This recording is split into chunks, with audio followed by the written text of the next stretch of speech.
আসসালামু আলাইকুম আ রহমতুল্লাহি ওয়া বারাকাতুহু। আল ইতিসাম টিভির উসুলে হাদিসের নিয়মিত দার্সের সম্মানিত দর্শক মণ্ডলী, আজকে আমাদের আলোচনার বিষয়বস্তু আজিজ এবং মাশহুর। আমরা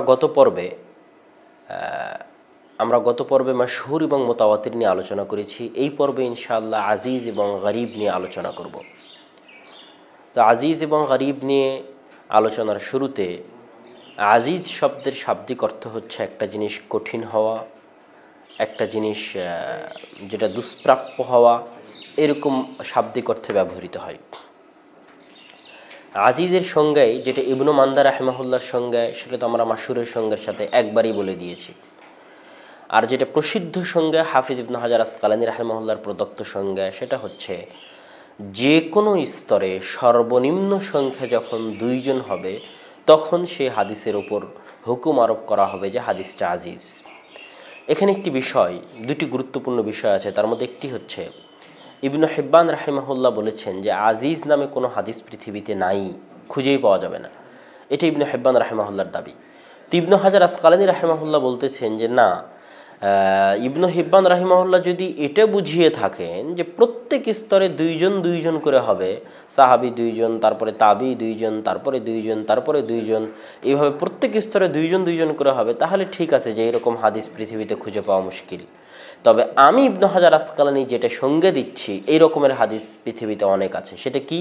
সেটা যে কোনো স্তরে সর্বনিম্ন সংখ্যা যদি দুইজন হয় তাহলে এরকম হাদিস পাওয়া যাবে। হাফিজ ইবনে হাজার আসকালানী রাহিমাহুল্লাহর দাবি অনুযায়ী তিনি একটি উদাহরণও পেশ করেছেন। সেটা হচ্ছে লা ইউমিনু আহাদুকুম হাত্তা আকুনা আহাব্বা ইলাইহি মিন ওয়ালিদিহি ওয়া ওয়ালাদিহি ওয়ান নাসি আজমাইন, যে এই হাদিসটার সর্বনিম্ন সংখ্যা দুইজন, এটা একটি আজিজ হাদিসের উদাহরণ। এটা ইবনে হাজার আসকালানী রাহিমাহুল্লাহর দাবি অনুযায়ী। তো এখানে আরেকটা যেটা দ্বিতীয় গুরুত্বপূর্ণ বিষয়, সেটা হচ্ছে আবু আলী আল জুব্বাই আল মুতাজিলি, মুতাজিলা ফিরকার একজন অন্যতম নেতা, তার দাবি অনুযায়ী একটি হাদিস সহিহ হওয়ার জন্য আজিজ হওয়া শর্ত। কমপক্ষে প্রত্যেক স্তরে দুইজন রাবি হতে হবে, তাহলে সেই হাদিসটি সহিহ বলে গণ্য হবে। এটা হাদিস সহিহ হওয়ার একটি শর্ত। কার নিকটে? আবু আলী আল জুব্বাই আল মুতাজিলির নিকটে। তো হাফিজ ইবনে হাজার আসকালানী রাহিমাহুল্লাহ সহ জমহুর মুহাদ্দিসগণ বলতেছেন এই মত বা এই মন্তব্য সঠিক নয়, বরং হাদিস সহিহ হওয়ার জন্য আজিজ হওয়া শর্ত নয়, বা হাদিস সহিহ হওয়ার সাথে সংখ্যার কোনো সম্পর্ক নাই। একটা কথা মাথায় রাখতে হবে আমাদের, খুব মন দিয়ে, এবং মরা পর্যন্ত ভোলা যাবে না, যে হাদিস সহিহ হওয়ার সাথে বর্ণনাকারীর সংখ্যার বিন্দুমাত্র সম্পর্ক নাই। বর্ণনাকারী যদি সব স্তরে একজন করে হয়, সাহাবিও একজন, তারপরে একজন, তারপরে একজন, সব স্তরেও যদি একজন করে হয়, আর তারা যদি মজবুত হয়, গ্রহণযোগ্য হয়, তাহলে তবুও হাদিস সহিহ বলে গণ্য হবে। হাদিস সহিহ হওয়ার জন্য সংখ্যার কোনো শর্ত আরোপ নাই। এই জন্য আবু আলী আল জুব্বাই আল মুতাজিলি যে সংখ্যার শর্ত আরোপ করেছে যে একটি হাদিস সহিহ হওয়ার জন্য কমসে কম প্রত্যেক স্তরে দুইজন বর্ণনাকারী হতে হবে, এটা একটি ভুল মন্তব্য। জমহুর মুহাদ্দিসগণ তার এই মন্তব্যের রাদ বা প্রতিবাদ করেছেন। তো আজিজ হাদিসের আমরা উদাহরণ দেখলাম। এবার আজিজ হাদিস সংক্রান্ত কোনো বই আছে কিনা পৃথিবীতে? জি না, আজিজ হাদিস সংক্রান্ত কোনো বই পৃথিবীতে খুঁজে পাওয়া যায় না। আর বাস্তবেই আজিজ হাদিস খুঁজে বের করে জমা করে আলাদা বই লেখা, এটাও মুশকিল। এটা খুঁজে পাওয়া মুশকিল এবং লেখাও মুশকিল, এবং এখন পর্যন্ত কেউ লেখেনও নি। তো এই গেল মোটামুটি সংক্ষিপ্ত আজিজ হাদিসের আলোচনা। এবার আমরা আসবো গরিবের আলোচনায়। আমরা এর আগে মাশহুরের আলোচনা, আজিজের আলোচনা তো কয়েকবার বলেছি, আবারও বলতে হচ্ছে যে গরিব হচ্ছে যে কোনো এক স্তরে বর্ণনাকারীর সংখ্যা সর্বনিম্ন যদি একজন হয়, তাহলে সেই হাদিসকে বলা হবে গরিব। তো এখানে একটা চমৎকার বিষয়, সেটা হচ্ছে যে গরিবের যে প্রকারভেদ করা হয়েছে, প্রথমত গরিবকে দুই ভাগে ভাগ করা হয়েছে। একটা হচ্ছে ফারদে মুতলাক, আর একটা হচ্ছে ফারদে নিসবি। তো ফারদে মুতলাক এটার সঙ্গে দিতে গিয়ে মুহাদ্দিসগণ বলতেছেন যে যেই হাদিসের সর্বনিম্ন সংখ্যা একজন শুরুর স্তরে, ফি আসলি সানাদ, সানাদের মূলে, যেটা দ্বারা আমরা সাধারণত বুঝি যে সাহাবী, তথা সাহাবী যদি একজন হয় বাকি অন্য স্তরে যতজনই হোক, যেহেতু আমরা গারিবের সঙ্গে বলেছি যে কোনো এক স্তরে সর্বনিম্ন সংখ্যা একজন হতে হবে। তাহলে এখন দেখা গেল কোনো হাদিসে সর্বনিম্ন সংখ্যা একজন এটা পাওয়া যাচ্ছে ফি আসলি সানাদ, সানাদের মূল বা শুরু সাহাবি একজন, তখন সেই হাদিসকে মুহাদ্দিসগণ বলেছেন ফারদে মুতলাক। তবে এখানে একটা গুরুত্বপূর্ণ বিষয় নুকতা, যে আমাদের মদিনা ইসলামী বিশ্ববিদ্যালয়ের একজন সাবেক উস্তাদ রাহিমাহুল্লাহ শেখ আব্দুল আজিজ ইবনে আব্দুল লতিফ রাহিমাহুল্লাহ, তিনি তার একটি মুজাক্কিরার মধ্যে, তার একটি হ্যান্ডনোটের মধ্যে যেটা ছাত্ররা লিপিবদ্ধ করেছে, সেখানে তিনি বলেছেন যে সাহাবি এর মধ্যে ধর্তব্য নয়, বরং আসলুস সানাদ দ্বারা উদ্দেশ্য তাবেঈ। কেননা সাহাবির একজন হওয়া বা দুইজন হওয়া বা তিনজন হওয়া হাদিসের উপর হুকুমের ক্ষেত্রে কোনো পার্থক্য সৃষ্টি করতে পারে না, বরং হাদিসের উপর হুকুমের ক্ষেত্রে যে পার্থক্যটা সৃষ্টি হয় সেটা সাহাবির পরবর্তী থেকে সেটা শুরু হবে। এই জন্য তিনি বলেছেন যে সাহাবি এর মধ্যে ধর্তব্য নয়, বরং সাহাবি থেকে বর্ণনাকারীর সংখ্যা যখন একজন হবে তথা আসলুস সানাদ দ্বারা উদ্দেশ্য তাবেঈ, সানাদের শুরু দ্বারা উদ্দেশ্য তাবেঈ। আসলুস সানাদ দ্বারা সাহাবি উদ্দেশ্য নয়, সানাদের শুরু দ্বারা সাহাবি উদ্দেশ্য নয়। এটা আমাদের মদিনা বিশ্ববিদ্যালয়ের ওস্তাদ যিনি মারা গেছেন আব্দুল আজিজ বিন আব্দুল লতিফ রাহিমাহুল্লাহ তার মন্তব্য। যদিও আমরা নর্মালি এটা বুঝে থাকি যে এখানে আসলুস সানাদ বা সানাদের শুরু দ্বারা সাহাবি উদ্দেশ্য, তথা সাহাবি যদি একজন হয়, আল্লাহ রাসূল থেকে বর্ণনাকারী সাহাবি যদি একজন হয়, তাহলে হাদিসকে বলা হবে ফারদে মুতলাক। কিন্তু তিনি বলতেছেন না, সাহাবি একজন হোক, দুইজন হোক, তিনজন হোক, তাতে আসে যায় না, কিন্তু তাবেঈ হচ্ছে সানাদের শুরু, তাবেঈ হচ্ছে আসলুস সানাদ। তাবেঈ যদি একজন হয়, সাহাবি থেকে বর্ণনাকারী তাবেঈ, তাহলে তখন আমরা সেই হাদিসটাকে বলবো ফারদে মুতলাক। এবার ফারদে নিসবি কাকে বলবো? সানাদের শুরু বাদ দিয়ে বাকি সকল ক্ষেত্রে যেখানেই যখন যে কোনো স্তরে, সানাদের শুরু বাদে বাকি যে কোনো স্তরে যখন সর্বনিম্ন বর্ণনাকারীর সংখ্যা একজন হবে, তখন সেটাকে আমরা ফারদে নিসবি বলবো। এখানে এবার একটা গুরুত্বপূর্ণ বিষয়, সেটা হচ্ছে মুহাদ্দিসগণ ফারদে নিসবিকে ফারদ বলে সম্বোধন করেননি। মুহাদ্দিসগণ ফারদে নিসবিকে অধিকাংশ ক্ষেত্রে গরীব বলে সম্বোধন করেছেন। আর যেটা ফারদে মুতলাক তথা সাহাবি বা তাবির ক্ষেত্রে যখন বর্ণনাকারী একজন হচ্ছে, তখন মুহাদ্দিসগণ ওটাকে ফারদ বলে ব্যবহৃত করেছেন, ওটাকে গরীব বলেননি, ওটাকে বলেছেন ফারদ অধিকাংশ ক্ষেত্রে। আর ওই স্তরের পরবর্তী যে কোনো স্তরে যখন গারাবাহ পাওয়া যাচ্ছে, বর্ণনাকারীর সর্বনিম্ন সংখ্যা যখন একজন হচ্ছে, তখন মুহাদ্দিসগণ সেটাকে আর অধিকাংশ ক্ষেত্রে ফারদ বলেন না, বরং মুহাদ্দিসগণ সেটাকে অধিকাংশ ক্ষেত্রে গরীব বলেন। এখন ইমাম সাখাবী রাহিমাহুল্লাহ এখানে আরো একটা গুরুত্বপূর্ণ নোকতা বলে দিয়েছেন, সেটা হচ্ছে মুহাদ্দিসগণ ফারদে মুতলাক আর গরীব নিসবি এই দুইটা শব্দ ব্যবহার করতে গিয়ে পার্থক্য করলেও এই দুইটা শব্দ থেকে নির্গত যে ভার্ব, যে ফেল, যেটা মুহাদ্দিসগণ প্রচুর ব্যবহার করে, তাফাররাদা বিহি উমুক, যে কোনো একটা হাদিস আসলো, সেই হাদিস নিয়ে আসার পর মুহাদ্দিসগণ মন্তব্য করেন তাফাররাদা বিহি ফুলানুন, আগরাবা বিহি ফুলানুন। তো ইমাম সাখাবী রাহিমাহুল্লাহ বলতেছেন, যখন মুহাদ্দিসগণ এই শব্দটা ব্যবহার করেন যে তাফাররাদা বিহি ফুলানুন বা আগরাবা বিহি ফুলানুন, তখন মুহাদ্দিসগণ আর ফারদে মুতলাক, ফারদে নিসবি বা গরীব নিসবির মধ্যে কোনো প্রকার পার্থক্য করেন না, বরং চাহে ফারদে মুতলাক হোক, চাহে ফারদি নিসবি হোক বা গরীব নিসবি যেটাই হোক, সকল ক্ষেত্রে মুহাদ্দিসগণ তাফাররাদা বিহি ফুলানুন বা আগরাবা বিহি ফুলানুন ব্যবহার করেন। শুধু নামকরণের ক্ষেত্রে, পারিভাষিকভাবে নামকরণের ক্ষেত্রে পার্থক্য করে থাকেন। সেটা কি? ফারদে মুতলাক যেটা সাহাবি একজন বা তাবি একজন, সেটাকে মুহাদ্দিসগণ অধিকাংশ ক্ষেত্রে ফারদ বলেন। আর যেটা সাহাবি তাবির পরবর্তী কোনো স্তরে গিয়ে একজন বর্ণনাকারী হচ্ছে, সেটাকে মুহাদ্দিসগণ আর ফারদ বলেন না, সেটাকে মুহাদ্দিসগণ গরীব নিসবি বলেন। এইটা পার্থক্য হলো নামের ক্ষেত্রে। কিন্তু যখন তাফাররাদা বিহি ফুলানুন বা আগরাবা বিহি ফুলানুন বলেন, তখন মুহাদ্দিসগণ আর কোনো পার্থক্য করেন না, চাহে ফারদে মুতলাক হোক, চাহে গরীব নিসবি হোক, সকল ক্ষেত্রে তারা তাফাররাদা বিহি ফুলানুন বা আগরাবা বিহি ফুলানুন এটা ব্যবহার করে থাকেন। এবার দ্বিতীয় আলোচনা, যে সানা গরীব কি শুধু সানাদগতভাবে হয়, না মাতানগতভাবেও হয়, না কিভাবে হয়? এটার দুইটা প্রকার প্রায় সবাই করেছে, সবাই একমত। তার মধ্যে একটা হচ্ছে গরীব সানাদান ওয়া মাতানান। একটা হাদিস সানাদ মাতান সকল দিক থেকে গরীব। সেটা কি? এমন একটা হাদিস যেটাকে শুধুই মাত্র একজন সাহাবী থেকে একজনই বর্ণনা করেছে, আর কেউই সেই হাদিসটাকে বর্ণনা করেনি। যেমন এখানে একটি উদাহরণ দেওয়া আছে, যে মা আখরাজাহুল খামসা ইল্লা আন-নাসাই মিন তারিক হাম্মাদ বিন সালমা আন আবিল আশরা আন আবিহি আনহু قال يا رسول الله اما تكون الزكاة الا من اللبة ابي الحلق قال فقال رسول صلى الله عليه وسلم لو طعنت في فخذها لاجزأ عنك এই হাদিসটি ইমাম তিরমিজি রাহিমাহুল্লাহ নিয়ে এসেছেন। তিনি বলছেন, হাযা হাদীসুন গরীবুন লা না'রিফুহু ইল্লা মিন হাদীস হাম্মাদ বিন সালামা ওয়া লা না'রিফু লিআবিল উশরা আন আবিহি গায়রা হাযাল হাদীস। তো এই হাদিসে ইমাম তিরমিজি বলতেছেন যে এই হাদিসের বর্ণনাকারী হাম্মাদ বিন সালামা ছাড়া আর কেউ এই হাদিসটা আবুল উশরা থেকে বর্ণনা করেছে এটা আমরা জানি না। ঠিক তেমনি আবুল উশরা এই হাদিস ছাড়া অন্য কোনো হাদিস তার পিতা থেকে বর্ণনা করেছে তাও আমরা জানি না। তাহলে দেখা গেল এই হাদিসটা অন্য কোনো বর্ণনাকারী দুনিয়াতে নাই, শুধুই হাম্মাদ বিন সালামা আবুল উশরা থেকে বর্ণনা করেছে। আবুল উশরাও শুধুই এই হাদিসটা বর্ণনা করেছে, আর অন্য কোনো হাদিস বর্ণনা করেছে তার পিতা থেকে জানা যায় না, তার পিতা থেকে হাদিস বর্ণনা করেছে। আর অন্য কোনো সাহাবীও এই হাদিসটা রাসূল সাল্লাল্লাহু আলাইহি ওয়াসাল্লাম থেকে বর্ণনা করেননি। তখন এটা হলো গরীব সানাদান ওয়া মাতানান। আর একটা হচ্ছে গরীব সানাদান ফাকাত। সেটার ব্যাখ্যা কি? সেটার ব্যাখ্যা হচ্ছে যে একটা হাদিস, আল হাদিস আল্লাযী মাতানুহু মা'রুফুন, একটা হাদিস যখন বহু সাহাবী বর্ণনা করেছে এবং সেই সাহাবী থেকেও বহু তাবী হাদিস বর্ণনা করেছে, এটাই হাদিস, ওই সানাদগুলোই হচ্ছে হাদিসটার প্রসিদ্ধ।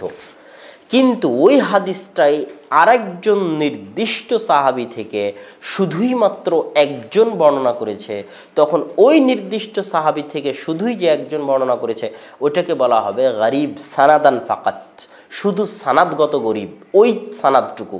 কেননা হাদিসের মাতান্ত প্রসিদ্ধ, হাদিসের মাতান্ত বহু সাহাবী বহু তাবী বর্ণনা করেছে।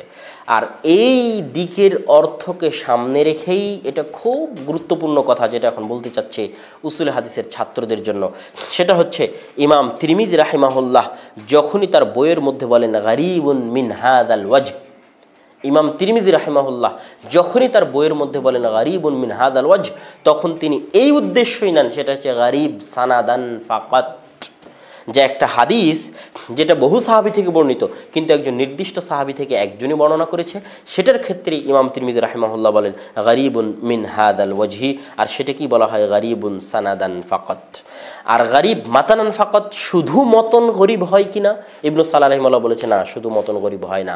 তবে হ্যাঁ, যদি এরকম হয় যে কোনো একটা হাদিস যেটা সানাদগতভাবে গরীব কিন্তু পরবর্তীতে সেটা প্রসিদ্ধ হয়ে গেছে, এরকম যদি কোনো হাদিস হয় যেটা ফায়াকুনু গরীবান মাতানান মাশহুরান ইসনাদান, আমরা যেমন একটি উদাহরণ দেখলাম গরীব সানাদান ওয়া মাতানান, তথা একটা হাদিস যেটা সানাদগত এবং মাতানগত উভয় দিক থেকে গরীব, তেমনি আমরা গরীব সানাদান ফাকাত, একটা হাদিস যেটা শুধু সানাদগতভাবে গরীব, যেটা আমরা বললাম যে ইমাম তিরমিজি যখন বলেন গরীবুন মিন হাযাল ওয়াজহ তখনই উদ্দেশ্য হয়। সেটার উদাহরণ অনেকেই পেশ করেছেন যে ইন্নামাল আমাল বিন্নিয়াত, এই হাদিসটা ওমর ইবনুল খাত্তাব রাদিয়াল্লাহু তাআলা আনহু থেকে বেশি প্রসিদ্ধ।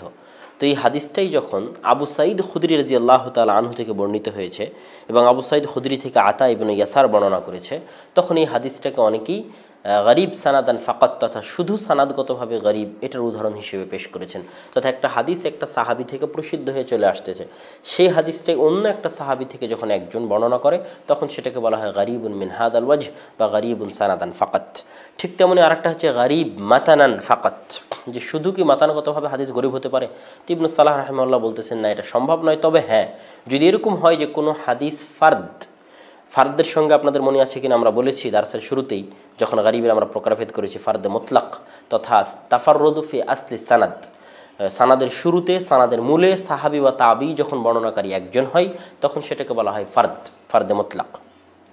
ইবনু সালাহ রাহিমাহুল্লাহ বলতেছেন যখন কোনো ফার্দে মুতলাক হাদিস পরবর্তীতে গিয়ে প্রসিদ্ধ হয়ে যায় তখন সেই হাদিসটাকে আমরা গরীব মাতানান ফাকাত, শুধু মাতানগতভাবে হাদিসটাকে আমরা গরীব বলতে পারি।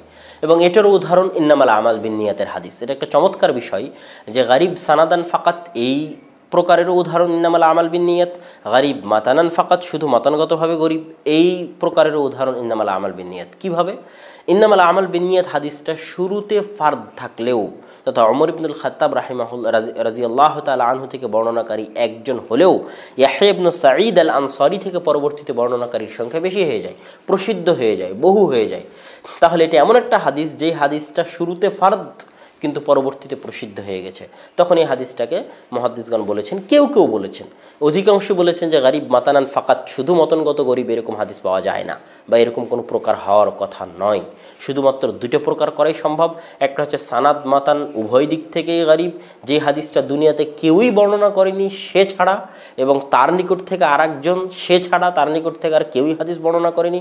এই রকম হাদিস যেটা কেউই বর্ণনা করে তিনি ছাড়া, শুধু একজনই বর্ণনা করেছে এবং আর কেউ এই হাদিস বর্ণনা করেছে বলে জানা যায় না, সেটা হচ্ছে সনদ মতন উভয় দিক থেকে গরিব। আর একটা হচ্ছে একটা হাদিস একটা সানাদ থেকে প্রসিদ্ধ, 2-3 জন সাহাবী থেকে প্রসিদ্ধ, ওই হাদিসটা যখন আর একটা নির্দিষ্ট সাহাবী থেকে একজন ব্যক্তি বর্ণনা করে অন্য আরেকজন সাহাবী থেকে, তখন সেটা গারিব সানাদান ফাকাত। আর মতনগত গরিব, এটা নিয়ে মতভেদ আছে যে এটা আছে কি নাই। তো অনেকেরই মত, ইবনে সালাহ রাহিমাহুল্লাহ বলেন যে না, এটা নাই, তবে যদি থাকে তাহলে ওই হাদিসকে আমরা মতনগতভাবে গরিব বলতে পারি, শুধু যেটা সানাদের শুরুতে ছিল ফার্দ, কিন্তু পরবর্তীতে গিয়ে সেটা প্রসিদ্ধ হয়ে গেছে, যেমন ইন্নামাল আমালু বিন্নিয়াত, এই হাদিসটি। এখন আমরা একটি গুরুত্বপূর্ণ বিষয়ের দিকে যাব, যে গরিবকে অনেকেই অনেক নামে বা ফার্দকে অনেকেই অনেক নামে সম্বোধন করেছে। যেমন ইমাম নাসাই রাহিমাহুল্লাহ, ইমাম আহমদ বিন হাম্বাল রাহিমাহুল্লাহ, ইমাম বারদিজি রাহিমাহুল্লাহ, তারা গরিবকে অনেক সময় মুনকার বলেছেন। তারা গরিবের ক্ষেত্রে মুনকার শব্দটা ব্যবহার করেছেন ফার্দের ক্ষেত্রে। তখন তাদের উদ্দেশ্য হয় যে হাদিস গরিব সানাদান ওয়ামাতানান ফাকাত, সকল দিক থেকে যে হাদিসটা গরিব, যে হাদিসটা মাতনগতভাবেও সনদগতভাবেও উভয় দিক থেকে যে হাদিসটা গরিব, কেউই আর বর্ণনা করেনি, তখন সেই হাদিসের ক্ষেত্রে অনেক সময় ইমাম আহমদ, ইমাম নাসাই এবং ইমাম বারদিজি মুনকার শব্দটা ব্যবহার করে থাকেন মর্মে জানা যায় বা পাওয়া যায়। কেউ কেউ গরিব হাদিসের ক্ষেত্রে ফার্দ শব্দটা ব্যবহার করেছেন, যেটা আমরা আগে আলোচনা করেছি। কেউ কেউ গরিব হাদিসের ক্ষেত্রে ফাওয়ায়েদ, অনেকেই বলেন যে ফাওয়ায়েদ নিয়ে যখন কথা শুরু করেন তখন বুঝতে হবে যে ফাওয়ায়েদ মানে গরিব হাদিস, এবং গরিব হাদিসের উপর যে সমস্ত বইগুলো লেখা হয়েছে সেই বইগুলোর মধ্যেও ফাওয়ায়েদ নামটা পাওয়া যায়। এবং অনেকেই গরিব হাদিসকে হাসান এই নামেও সম্বোধন করেছে। তার মধ্যে একজন হচ্ছে ইব্রাহিম আন-নাখাঈ রাহিমাহুল্লাহ, তিনি গরিব হাদিসকে হাসান নামে সম্বোধন করেছেন। আমরা কি কি বইয়ে গরিব হাদিস পেতে পারি? আল আফরাদ লিদ-দারাকুতনি, এই বইয়ে গরিব হাদিস পেতে পারি। আতরাফুল গরায়েব লি মুহাম্মদ বিন তাহির আল মাকদিসি, এই বইয়ে গরিব হাদিস পেতে পারি। আল আফরাদ লি ইবনে শাহিন, এই বইয়ে গরিব হাদিস পেতে পারি। গরায়েব মালিক, ইমাম দারাকুতনির লেখা, এই বইয়ে গরিব হাদিস পেতে পারি। এছাড়া ইমাম তিরমিজির বইয়ে প্রচুর গরিব হাদিস পাওয়া যায়, মুসনাদে বাজ্জারে প্রচুর গরিব হাদিস পাওয়া যায়, ইমাম তাবারানির লেখা মুআজামুল আওসাত, মুআজামুস সাগীর, এই বইগুলোতে প্রচুর গরিব হাদিস পাওয়া যায়। তো এই গেল আমাদের গরিব হাদিস এবং আজিজ হাদিস সম্পর্কে সংক্ষিপ্ত আলোচনা, যার সারমর্ম আপনাদের সামনে আমরা এভাবে পেশ করতে পারি যে হাদিসের সংখ্যার দিক থেকে ভিত্তি করে হাদিসকে দুই ভাগে ভাগ করা হয়েছে। বর্ণনাকারীর সংখ্যার দিক থেকে একটা হচ্ছে মুতাওয়াতির, আর একটা হচ্ছে খাবরে আহাদ। মুতাওয়াতির হচ্ছে যার প্রত্যেক স্তরে বর্ণনাকারীর সংখ্যা এত অধিক যে তারা একসাথে মিথ্যা বলতে পারে, এটা হওয়া সম্ভব নয়, সেটা মুতাওয়াতির।